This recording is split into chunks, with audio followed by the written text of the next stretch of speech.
Students, welcome to F L point.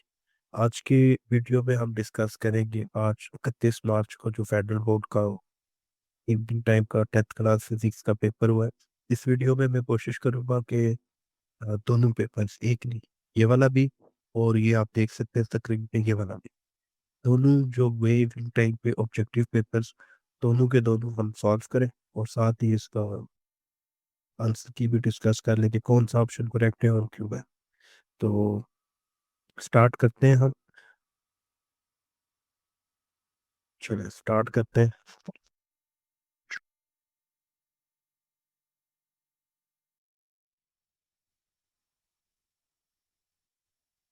सबसे पहला हमारे पास the critical angle for the polystyrene is. अब इसमें जो आपने हमने यूज करना है, जो फॉर्मूला यूज करना है, वो ये वाला फॉर्मूला है।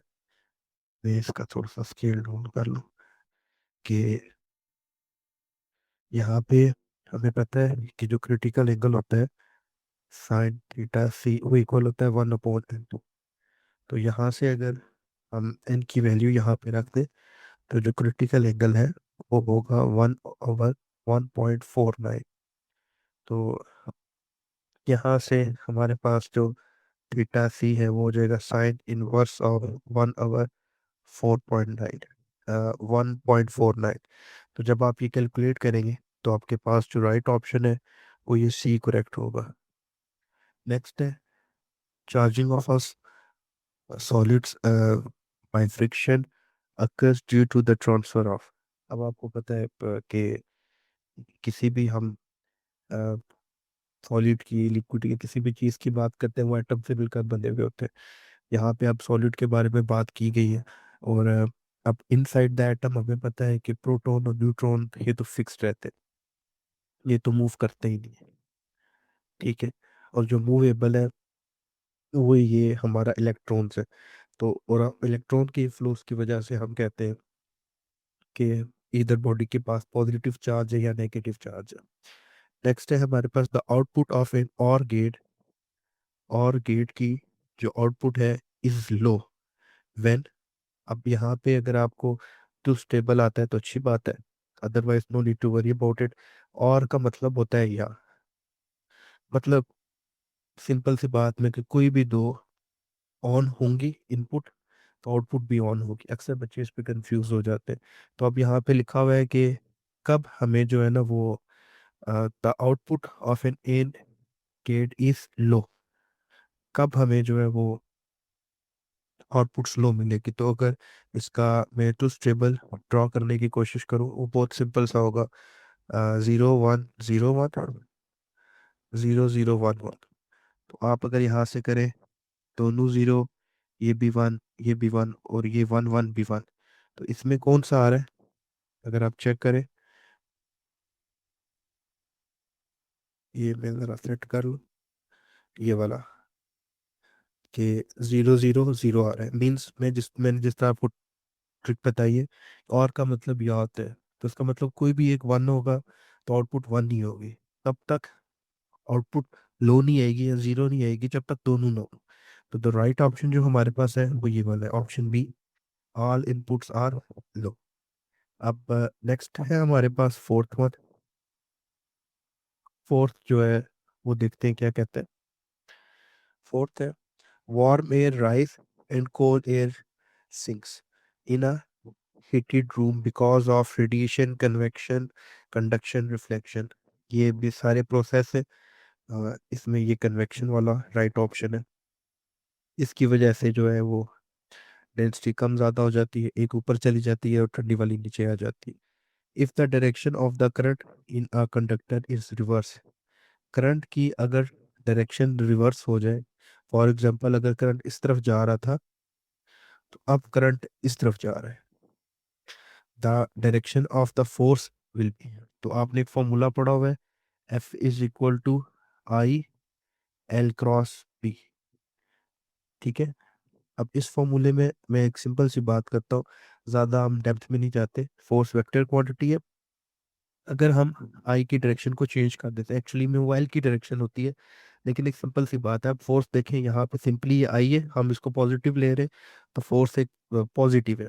लेकिन अगर हम इंस्टेंट इस पॉजिटिव की जगह अगर हम नेगेटिव रख दें, जस्ट टू शो कि डायरेक्शन जो है वो रिवर्स हो रही है, तो अगर यहाँ पे नेगेटिव आ जाएगा, तो इसका मतलब कि अब जो फोर्स है नई वाली वो भी नेगेटिव होगी।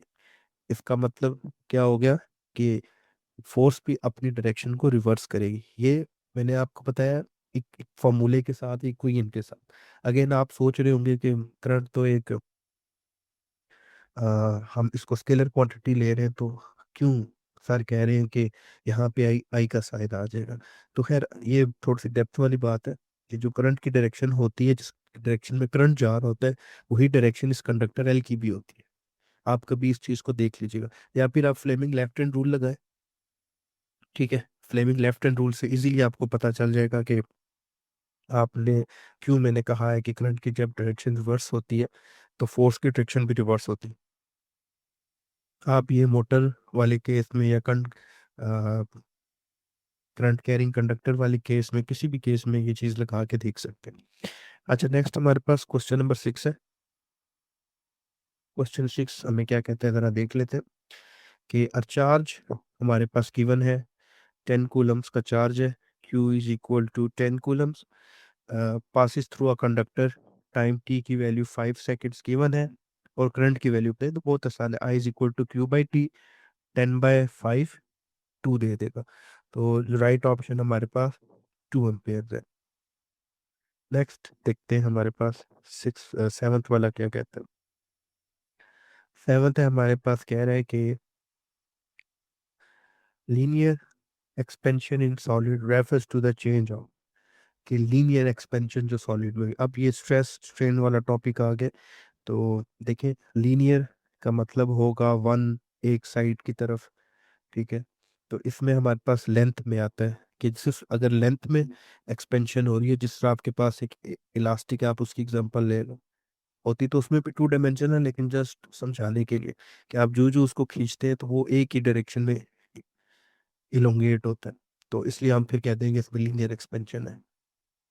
एट्थ वाला है, कह रहा है half life of iodine is 8 days, how much sample of 40 grams of iodine will be left after 16 days। अब इसमें हाफ डे जो हाफ लाइफ जो है वो 8 दिन की दी गई है, और टोटल सैंपल जो है वो हमारे पास 40 है। तो देखें कि जब 8 डेज गुजरेंगे, मतलब एक हाफ लाइफ गुजरेगी, तो 40 का हाफ हमारे पास बच जाएगा, जो कि आता है 20 ग्राम्स। और फिर मजीद जब 8 दिन और गुजरेंगे, तो उसकी मजीद हाफ लाइफ हमारे पास आ, मतलब 8 दिन और गुजरे, तो दूसरी हाफ लाइफ होगी, और तो फिर जो हमारे पास प्रेजेंट वाली हाफ लाइफ होगी, उसका हमारे पास बच जाएगा हाफ। तो ये अगर हाफ में निकालूं तो ये 10 ग्राम्स आता है, तो राइट ऑप्शन बी करेक्ट है। सिंपल। मैं दोबारा इसको रिपीट कर देता हूँ कि हमारे पास मैक्सिमम जो है वो 40 ग्राम्स है, और हमारे पास दो हाफ लाइफ्स है, क्योंकि एक हाफ लाइफ अगर 8 दिन है, तो उसने 16 दिन का क्या है, तो दो हाफ लाइफ है। तो जब दो हाफ लाइफ गुजरेंगी, एक हाफ लाइफ गुजरी, 40 में से 20 रह गया, दूसरी हाफ लाइफ गुजरी तो 10 ग्राम्स रह गया। नेक्स्ट है हमारे पास नाइन्थ। नाइन्थ वाला क्या कहता है कि कंप्रेशन एंड रिफ्रैक्शन और फीचर ऑफ कौन सी वेव के होते हैं, लॉन्गिट्यूडनल वेव में ये पाए जाते हैं। ट्रांसफर्स तो इस तरह की होती है, और वो इलेक्ट्रोमैग्नेटिक भी होती है। बहुत आसान सा। टेंथ वाला है, which instrument converts electrical energy into mechanical energy. तो ये आपकी इलेक्ट्रिक मोटर करती है। जनरेटर जो है वो, तो इसका रेसिप्रोकल होता है, लेकिन राइट ऑप्शन जो है वो करेक्ट है, इलेक्ट्रिक मोटर। अच्छा जी, नेक्स्ट है, sound travel faster in solid than in gases mainly because of, कि जो स्पीड ऑफ साउंड है, या साउंड जो है वो सॉलिड्स में ज़्यादा ट्रेवल करती है faster as compare to gases. या पेपर में कभी कभार सवाल इस तरह भी आ जाता है कि speed of sound in solid is greater than the speed of sound in gases. तो इसकी रीज़न होती है डेंसिटी, कि आपको पता है कि सॉलिड्स की हायर डेंसिटी होती है एज कम्पेयर टू गैसेस और लिक्विड। तो वैसे तो ये यूं होता है कि पहले आता है सॉलिड, फिर उसके बाद लिक्विड, और देन उसके बाद गैस। चलिए नेक्स्ट हमारे पास last one, the main feature of a diode in a circuit is. अब डायोड जो है वो सिर्फ रेक्टिफिकेशन करता है या करंट को रेक्टिफाई करता है। मतलब जब आप अगर आपने करंट जो है आपके पास एसी करंट है, उस एसी करंट को अगर आपने डीसी में कन्वर्ट करना है तो उस प्रोसेस को रेक्टिफिकेशन बोलते हैं। तो उसको रेक्टिफाई जो करता है, जो इंस्ट्रूमेंट होता है, उसको रेक्टिफायर बोलते हैं। तो ये डायोड है। आपने पढ़ा होगा हाफ वेव रेक्टिफिकेशन और फुल वेव रेक्टिफिकेशन। चले अब हम चलते हैं दूसरे, सेकंड जो हमारे पास इवनिंग टाइम में क्वेश्चन था, क्वेश्चन पेपर, उसका ऑब्जेक्टिव। इसमें अब हमारे क्या कह रहे हैं, स्टार्ट करते हैं ग्रीन कलर से, कि if the angle of incident is zero, the reflected ray can be. अब ये देखें, जो पहले वाला हमने ऑब्जेक्टिव सॉल्व किया और जो भी हम ऑब्जेक्टिव सॉल्व कर रहे हैं, दोनों में पहला एमसीक्यू सेम टॉपिक से है। आप तो देखेंगे कि दोनों पेपर्स में जो एमसीक्यूज हैं वो सेम टॉपिक से आ रहे हैं। मीन्स टू से कि सिर्फ एमसीक्यूज चेंज है, टॉपिक सेम ही होगा ज्यादातर। इत्तेफाक कहे आप कुछ भी कहे। तो ये कह रहा है if the angle of incident is zero, कि जो एंगल है इंसिडेंट, मतलब हम यूं करते हैं ना, ये हमारे पास नॉर्मल होता है, ठीक है, यहाँ से रे आ रही होती है तो ये एंगल ऑफ इंसिडेंट होता है। अब वो कह रहा है कि अगर एंगल ऑफ इंसिडेंट हो ही जीरो, मतलब यहाँ पे एंगल ही नहीं बन रहा, हमको एंगल ही नहीं बना रही है, रे इस तरह आ रही है, ठीक है, तो क्या होगा। तो जो हमारी रिफ्रैक्टेड रे होगी वो क्या बेंड करेगी फ्रॉम द नॉर्मल, या बेंड करेगी टुवर्ड्स द नॉर्मल, ठीक है, या बी टोटली रिफ्लेक्टेड, या continues to the normal line. तो सवाल वो ये कह रहा है, अगर मैं इसको सीधा कर देता हूँ, वो कह रहा है कि हमारे पास स्ट्रेट टू द पॉइंट एक रे है, ठीक है, ये हमारा नॉर्मल है, और हमारे पास यूं और रे यूं आ रही है, कोई एंगल नहीं बन रहा, देख लें जीरो एंगल है, ठीक है। अब वो किधर जाएगी, वो इस तरफ चली जाएगी, वो इस तरफ जाएगी, बेंड होगी, ठीक है, या वो वापस चली जाएगी, या वो सीधी जाएगी। तो आपने यकीनन ये पढ़ा होगा, ये एमसीक्यूज भी बुक में, कि कंटिन्यू अलोंग द नॉर्मल है, ऑप्शन इसका डी करेक्ट है। सेकंड है, an object becomes negative charged when it, कि किसी भी ऑब्जेक्ट पे नेगेटिव चार्ज कब आता है, जब ऑब्वियसली बात है, अभी थोड़ी देर पहले हमने पढ़ा था कि सॉलिड को रब करते हैं तो उनमें चार्ज आता है, कब आता है, जब इलेक्ट्रॉन ट्रांसफर होते हैं। तो अब सेम यहाँ पे है कि अब उसी टॉपिक में जो है कि अब इलेक्ट्रॉन नेगेटिवली चार्ज कब होगा, जब इलेक्ट्रॉन गेन करेगा या लूज करेगा। तो बिल्कुल हमें पता है कि किसी भी एटम के अंदर पॉजिटिव और नेगेटिव चार्ज इक्वल होता है, ठीक है। तो अगर हम चाहते हैं कि उसके ऊपर नेगेटिव चार्ज आए, यहाँ पर मैं नेगेटिव लिखूंगा, कि अगर हम चाहते हैं कि उसके ऊपर नेगेटिव चार्ज है तो हमें फिर नेगेटिव चार्ज ज़्यादा लाना पड़ेगा, मतलब गेन करना पड़ेगा। तो इसलिए राइट ऑप्शन जो है वो हमारा सी करेक्ट होगा। नेक्स्ट है हमारे पास third one, if both inputs of named gates are high then the output will be. अब ये देख लें, हमारे पास अभी इससे पहले और गेट था, अब हमारे पास जो है वो नेम गेट वाला आ गया। तो इसका मैं थोड़ा सा आपको बताता चलूँ कि आपने हम पेपर में सिंपल सी ट्रिक है, हमेशा याद रखना। एंड, तो एंड का मतलब होता है और, तो इस एंड और, तो इसका मतलब है कि जब तक दोनों, मतलब इनपुट ए और इनपुट बी, ए और बी दोनों जब तक, सॉरी इसमें एंड है, माय बैड, ये एंड, जब तक ये दोनों ऑन नहीं होंगी तो आपकी आउटपुट हाई नहीं होगी, ठीक है।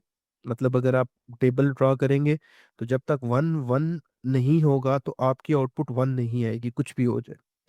तो अब क्वेश्चन क्या कह रहा है कि हाई कब होगी, जब इसका मतलब दोनों लो होंगी, ठीक है। जब आपकी दोनों लो होंगी तो आउटपुट भी लो होगी, लेकिन इधर हमारा क्या लगा हुआ है, नेन गेट। तो एक नेन गेट का मतलब है कि आपने नॉट गेट लगाया हुआ है, तो वो इस जीरो को क्या कर देगा, वन कर देगा। तो इसका मतलब कि अगर हमारी अ, दोनों आउट इनपुट्स लो होंगी, माय बैड, दोनों इनपुट्स हमारी लो होंगी, फिर जाके हमें आउटपुट जो है वो हाई मिलेगी। ठीक है। बाकी मैं कोशिश कर रहा हूँ कि वीडियो छोटी बने, इसलिए ज़्यादा एक्सप्लेन नहीं कर रहा। अदरवाइज आप जो है बाकायदा तौर पे इसे सॉल्व कर सकते हो। Which features helps reduce heat in buildings? Large windows, thermal insulations, thin walls या ओपन वेंटिलेशंस। तो क्वेश्चन नंबर 4 कह रहा है कि बिल्डिंग्स में हीट रिड्यूस किस तरह करते हैं। तो इसका राइट ऑप्शन बी करेक्ट है, थर्मल इंसुलेशंस करके। अच्छा, फिफ्थ है द फोर्स। अब देखिए, अगेन टॉपिक सेम है, पहले जो आया था सेम उसी टॉपिक में से, उसी फॉर्मूले में से अब ये पूछ रहे हैं। फॉर्मूला क्या था हमारे पास, F is equal to I L cross B. अब क्या कह रहे हैं, the force on a current carrying conductor in a magnetic field is maximum when. और ये फॉर्मूला होता है ना, F is equal to I L B sine theta. तो इसमें जब थीटा हमारे पास 90 डिग्री होता है तो उस वक्त होता है, और थीटा किस किस के दरमियान एंगल होता है बेटा, थीटा जो है वो एंगल होता है एल एंड बी के दरमियान, है ना। तो यहाँ पे क्या लिखा हुआ है, parallel to field at any angle. Parallel तो कभी नहीं हो सकता क्योंकि साइन थीटा है, साइन के लिए हमें 90 चाहिए। एट एनी एंगल ये भी नहीं हो सकता, अलोंग द करंट डायरेक्शन ये भी नहीं हो सकता, इसका भी मतलब यही है। और राइट ऑप्शन कौन सा है, परपेंडिकुलर टू द फील्ड, क्योंकि एंगल थीटा बनना चाहिए। तो हमारे पास राइट ऑप्शन है परपेंडिकुलर। नेक्स्ट है 6, करंट फॉर्मूला। अब देख लें, पहले वाले एमसीक्यूज में बकायदा इससे न्यूमेरिकल आया था और अब फॉर्मूला आ गया। तो करंट का फॉर्मूला बच्चा बच्चा जानता है, is equal to Q by T. अच्छा, सेवंथ। अब फिर ये किस टॉपिक में से है, ये कन्वेक्शन कंडक्शन उसी टॉपिक में से है, और वहाँ पे कन्वेक्शन वाला एमसीक्यू से आया था, और यहाँ पे उसी टॉपिक में से आया है कि कोफिशिएंट ऑफ वॉल्यूम एक्सपेंशन क्या होता है। तो ये होता है first option, change in volume divided by original volume into change in temperature. Eighth है maximum displacement of a particle refers to. अब ये फिर वेव का टॉपिक है, वहां पे लॉन्गिट्यूडनल वेव था, यहाँ पे ट्रांसफर वेव है, कि अगर ये वेव है तो ये मीन पोजीशन से मैक्सिमम पोजीशन पे जो पार्टिकल ट्रेवल किए थे इसको क्या बोलते हैं, तो इसको हम एम्पलीट्यूड कहते हैं। तो राइट ऑप्शन 8 का ए करेक्ट है। 9 बड़ा इंटरेस्टिंग है कि speed of a wave is 7 metre पर second if the amplitude is double. ये अक्सर बच्चों को कंफ्यूज करने के लिए बोल देते हैं कि एम्पलीट्यूड जो है वो डबल है। अब देखिए, स्पीड जो है वो गिवन है, वी की वैल्यू 7 मीटर पर सेकेंड। और अगर आपको याद हो तो आपने अपनी मैट्रिक के अंदर सिर्फ वेव का एक ही फॉर्मूला पढ़ा है, जो ये वाला होता है, v is equal to F lambda. इसके अलावा आज तक आपने कोई फॉर्मूला नहीं पढ़ा, और ना कोई आपने एम्पलीट्यूड की डिपेंडेंस किसी पे पढ़ी। तो एक चीज याद रखिएगा कि एम्पलीट्यूड जो है वो इन तीनों में से किसी पे भी डिपेंड नहीं करता, या फिर ये तीनों जो है वो इंडिपेंडेंट है एम्पलीट्यूड के। ठीक है। तो इसलिए हम क्या कहेंगे, B double become zero becomes half. Right option क्या होगा, नॉट चेंज, क्योंकि एम्पलीट्यूड का इन पे कोई असर नहीं होता। 10th है हमारा थर्ड लास्ट। अब देखते हैं ये क्या कहते हैं कि if the slip ring commutator is removed the motor will. कि अगर आप जो slip rings, sorry, split rings होती है कम्यूटेटर की, अगर वो रिमूव कर दें आप, तो मोटर पे क्या असर पड़ेगा। ये अक्सर शॉर्ट क्वेश्चन भी पेपर में आ जाता है, मार्क कर लें आप, शॉर्ट क्वेश्चन भी अक्सर पेपर में आ जाता है। तो अब मोटर जो है वो तेज चलेगी, stop after the half rotation, continuous rotation smoothly, या प्रोड्यूस इलेक्ट्रिकल एनर्जी। तो कम्यूटेटर, और जो सॉरी कम्यूटेटर्स में जो स्लिप रिंग्स होती हैं, स्प्लिट रिंग्स, उनका काम ही होता है कि वो उसको चलाएं।